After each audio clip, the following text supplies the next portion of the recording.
Hi!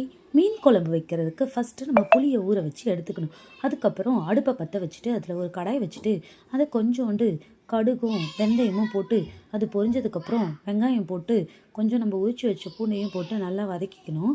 வதக்கினதுக்கப்புறம் cut பண்ணிய தக்காளி ஒரு 6 தக்காளியை சேர்த்து அதையும் நல்லா வதக்கி விட்டுக்கணும். கொஞ்சம் உப்பு போட்டால் சீக்கிரம் வதங்கிடும்.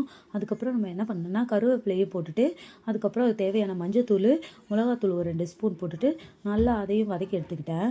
அதுக்கப்புறம் புளி ஊற வச்சதை கரைச்சி வடிகட்டி வச்சுட்டேன். அந்த புளி தண்ணியை ஊற்றிட்டு தேவையான அளவு தண்ணி ஊற்றிட்டு நல்லா கொதிக்க வச்சுக்கிட்டேன்.